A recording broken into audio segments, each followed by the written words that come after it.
Thank you, thank you. Yeah, I was thinking about what to name this. I was thinking like DYOR, but that seems trite. I was then thinking of like alpha, but like, I don't know, that's big. So I went with the master formula for NFTs because that's really what we actually created here. So a little about me. Justin Herzig, co-founder of Own the Moment. We're an analytics platform for NFTs, but my background experience is around research. Been in the blockchain space for 7 years now, leading research for like large consulting firms, and I wanted to take those kind of best practices to this space. So a lot of the ones here you recognize, we kind of started grouping them, but the idea was take a look at the time it was a couple hundred of these projects and understand where does the value actually come from for these? And it was kind of two-pronged thesis here. One is our goal was to figure out for a collector aspect, someone who is getting into this space, someone who's trying to learn, what does a good project actually look like? What is something that I can actually have confidence is not going to be a rug pull or just disappear, lose value, whatever it is that you call success. The second is we work with clients, large brands that are trying to enter this space and want to do it the right way. They want to do it in a way that actually engages and builds the community. But you don't want to, have a project that just fails. And so we took a look at over 100, 150, 200 projects and tried to learn or continue to do this. What does that formula actually look like? How do we really drive for this level of success rather than, some of the failures? And we've able to learn from both the successes and the failures. So this is what we came up with. This is our NFT value theorem. And I think there's three core components here. And speculative value, aesthetic value, and utility. There's a reason why the formula is mapped out this way, and it's because if one of these ends up being zero, well, it depends which one that is and how it impacts the formula. If a project has zero aesthetic value, if it's just a black dot, but it has a ton of utility and that black dot gives you free beer for life, well, that's going to have value. So we add a zero here, we still have utility, there's still speculative value, it's still going to have it. Similarly, you can have an awesome piece of artwork that looks amazing that has no utility with it. Get rid of the utility, we're still having value here.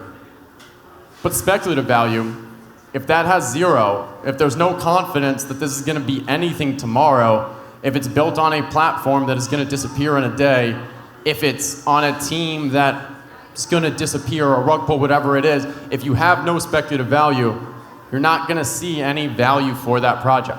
And so we wanted to really understand how do we break down these elements so that me as a collector and investor can better understand how to evaluate a project, but then also me as working with a brand, how can those brands know, what can brands do, what levers can they pull on to deliver a successful project?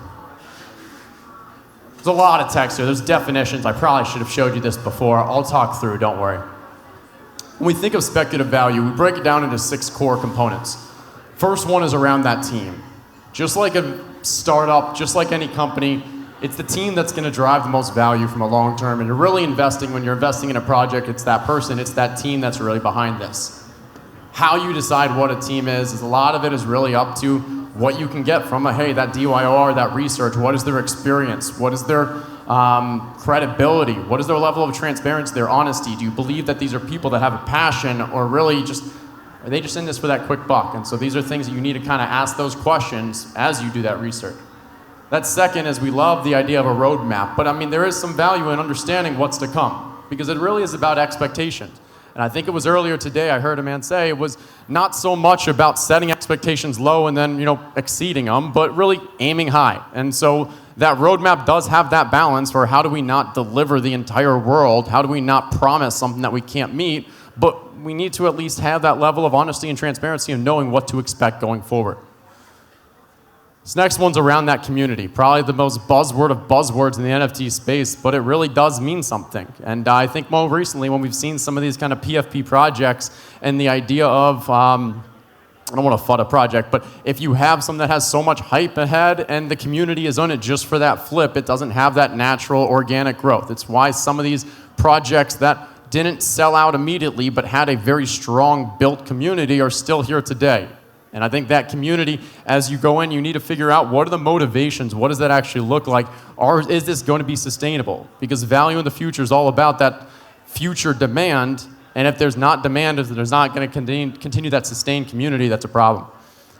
We then have we have IP, we have partnerships, we have agreements. You think of NBA Top Shot, they have the partnership with the NBA. Obviously, that's a fantastic partnership. You think about what that intellectual property and what those kind of agreements look like, those are valuable, and those are things that we can kind of think of, okay, I want to be involved in this because I know there's going to be, they have that credibility aspect. The fifth one is around media. It's around awareness. If a project has that ability to kind of gain that early traction when it's doing its mint, when it's doing its launch, when it's doing its drop, whatever it is, that's valuable. And you can have it, you can have anticipation, expectation that going forward, when there's time for a future release, when there's future updates on that roadmap, when there's future points they're going to hit, they're going to have that same ability to create that news, that buzz. We then have from a technology aspect.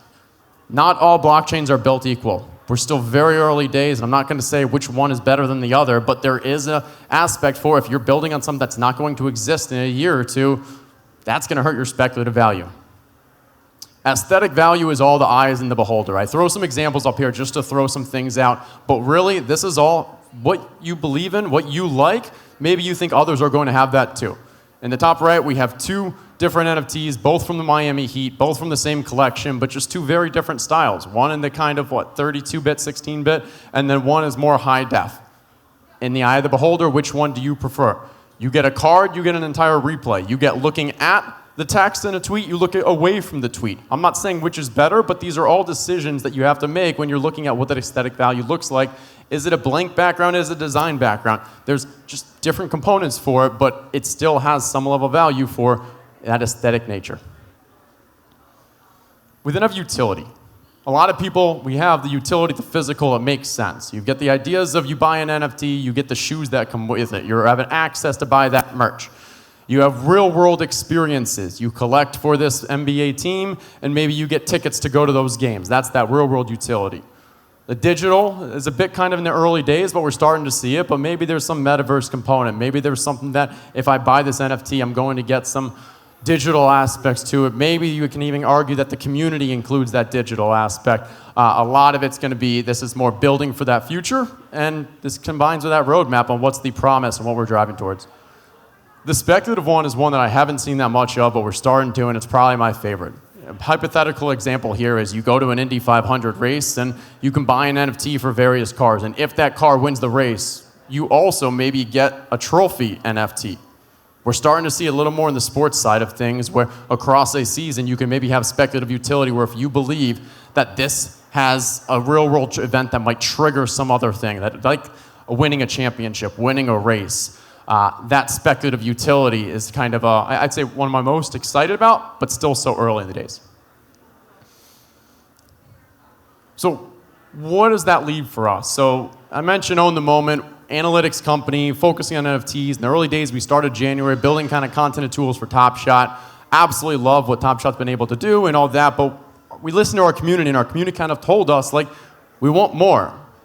And so we thought about this NFT value theorem. We thought about what could we do? What could we do to drive more? And I love watching these kind of collectibles, and I love having them in my collection, but I want to add utility to them. I want to be able to do things with them. So we built the Owners Club. And the Owners Club combines fantasy football with NFTs.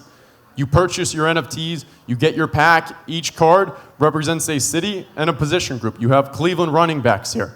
And you can actually take these NFTs and enter any of these contests we have for absolutely free with over $1 million in prizes. And what this has done is it's brought people together and said, hey, it's no longer just about, when I think about that formula, it's not just about collecting, it's not just about speculative, it's not just about a profile picture that I might get appreciation and value. We're adding that level of utility. And when I mention utility, there's speculative utility because maybe this Cleveland team is going to do better in the future, and you know that, and you're a whiz with sports, so you can make that decision. Or maybe it's something else where there's a marketplace so you can get that speculative value, or as I mentioned, the trade-up utility with the actual contests. And hope this really helps, and it's just something that I think that, like, as we get into this space, and if we can improve the way that we think about these projects and the way that we think about it, and I know Gary Vee was pushing so hard on this, that we need to be smarter and be more aware of our decisions, because this is a crazy time, and I hope this kind of helps in that process.